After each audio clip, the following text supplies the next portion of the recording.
niño tuvo una vida miserable de sufrimiento y malos tratos. Ambiente que le formó una personalidad anormal que lo hace reaccionar en forma violenta y distinta a una persona normal, sin respeto al orden, a la moral. Hola a todas y todos, mi nombre es José Manuel Mesa. Y yo soy Alejandro Jara. Y en esta cápsula podcast vamos a hablar sobre el caso del Chacal de Nahuel Toro. Conoceremos su historia y la analizaremos desde distintas teorías criminológicas. Jorge del Carmen Valenzuela Torres fue un campesino de precarias condiciones sociales y económicas, conocido por protagonizar un homicidio múltiple en la localidad de Nahuel Toro, pueblo agrario de la provincia de Ñuble, en la actual región de Ñuble.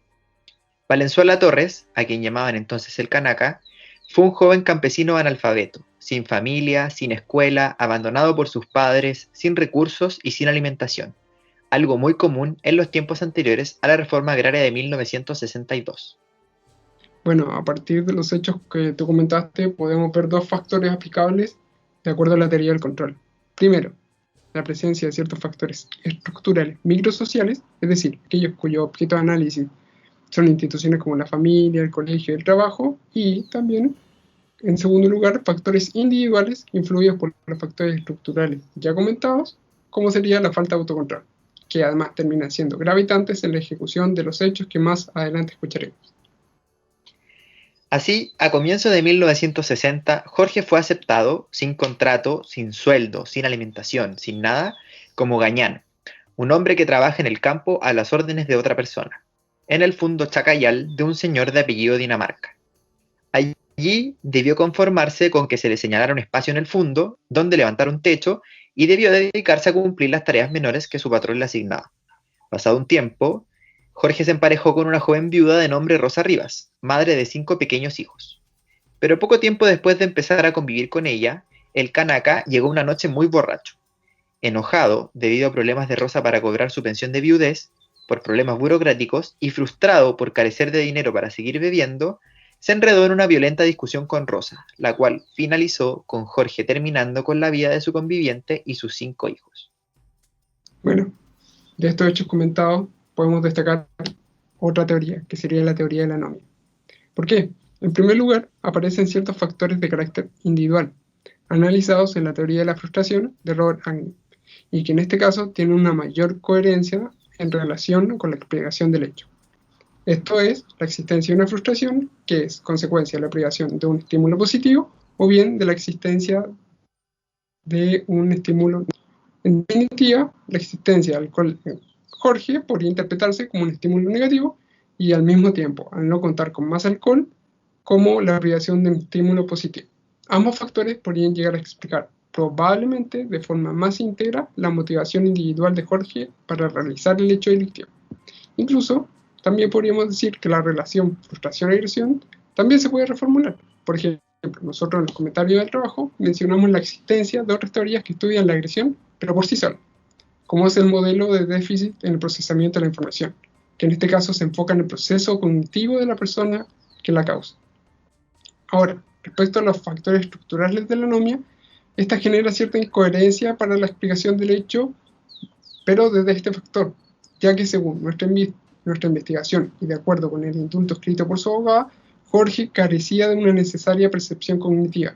En consecuencia, muy probable que él nunca haya podido llegar a interiorizar la presión de la sociedad anómica que se ejerció en su caso, la cual además contaba con una desigualdad en las oportunidades, pero aún así lo hace imposible de explicar este hecho solamente desde este punto de vista estructural. ¿Por qué digo que existe la sociedad anómica?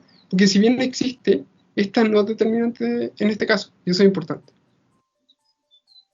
Exacto, es importante señalar también que, como tú bien nombrabas respecto a los factores individuales, este personaje era solo una más de esas criaturas del campo chileno cuyos patrones no los trataban mejor que a sus animales. Finalmente, el crimen del Chacal fue sin duda muy terrible. Este hombre solitario, analfabeto, sin amigos, sin familia, sin protección, sin valores, sin ideas, ni siquiera sin religión, y bajo los efectos del alcohol, un día dio muerte a su pareja y a los hijos de ella sometido por la rabia y los impulsos de alguien que no era visto como más que un simple animal de campo. Sí, bueno, ahí salta a la luz otra teoría que sería la teoría del etiquetamiento. pero la cual la podemos observar desde dos puntos de vista temporales. Uno, desde la niñez, por ejemplo, Jorge siempre fue catalogado o etiquetado como desviado, siempre fue etiquetado como una persona pobre, como un vagabundo, como un guacho, y hay una escena de la película del Chacal de Nahuel Toro que lo ejemplifica de muy buena manera. En esta escena, Jorge va a robar unas prendas para ofrecerlas por dinero. Al momento de ofrecerlas, la persona que lo ve le dice, oye, ¿de dónde robaste eso? Ahí podemos ver que existe un proceso de etiquetamiento que comienza en la niñez y que termina con la etiqueta final, que sería la que nosotros conocemos.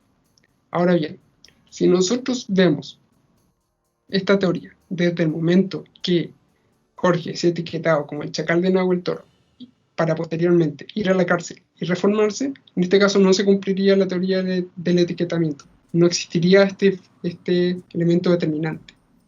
Por tanto, observar esta teoría desde estos dos puntos de vista es necesaria para ver si cabe o no teóricamente para explicar el hecho.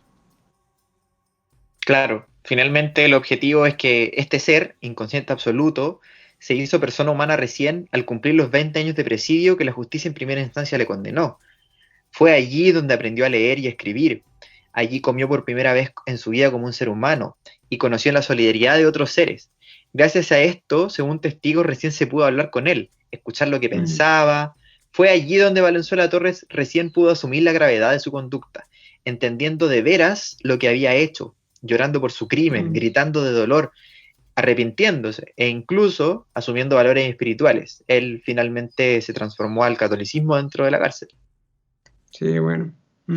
Bueno, para concluir este pequeño análisis, puedo decir que a la hora de explicar este hecho delictivo con una sola teoría, estaríamos dejando de lado muchos otros factores que también participan en él. Y que para explicar este concepto de mejor manera, el otro día encontré una metáfora de Humberto Eco en un libro de Zaffaroni. En él nos invita a pensar en un río, el cual lo vamos siguiendo hasta que llega al mar. Esta metáfora nos serviría para entender de que, si bien hay ríos y hay factores, estos llegan al lecho delictivo o llegan al mar y no sabemos cuál es cuál. No sabemos si es agua del río o agua del mar. Lo mismo pasa con los factores. Hay muchos factores que inciden en el hecho delictivo, lo cual siempre debemos considerar. Por tanto, para poder explicar el porqué del hecho delictivo, creo necesario que por medio de todas las teorías criminológicas que sean aplicables al caso, se fijen hipótesis. Y para poder distinguir qué factores son los que explican de mejor manera el hecho, se utilice la investigación empírica. Porque puede que la teoría de la anomia sea la que mejor lo explique, o puede que solo sea el factor individual, como lo mencionamos, y tengamos que complementarlo con otros factores estructurales de otras teorías. En fin, es un ir y venir entre la teoría y la práctica. Coincido totalmente contigo, y me gustaría también destacar una cosa que tú nombraste dentro de tu narración, que es la radical importancia de cómo su abogada abordó este caso, intuyendo, creo yo, la presencia de todos estos factores que has nombrado, que hacen que lo ocurrido con Jorge deba ser analizado desde otro punto de vista, considerando elementos de la teoría de la anomia, de la teoría del etiquetamiento, y también, creo yo, desde la parte de la teoría de la frustración. Para poder terminar de contarles el devenir de esta historia, el destino de Jorge del Carmen Valenzuela Torres sería finalmente otro. Debido a presiones del gobierno derechista de Jorge Alessandri, se logró finalmente en la Corte Suprema que se cambiara esta primera condena de 20 años de presidio, haciendo que el Chacal de Nahuel Toro fuera finalmente ejecutado en 1963. Bueno, mi nombre es José Manuel Mesa. Y yo soy Alejandro Jara. Y esta ha sido la historia del Chacal de Nahuel Toro desde un punto de vista criminológico. No tuve en educación ninguna cosa. Tengo esperanza en que el presidente me dará el indulto. ¿Y si no lo hace?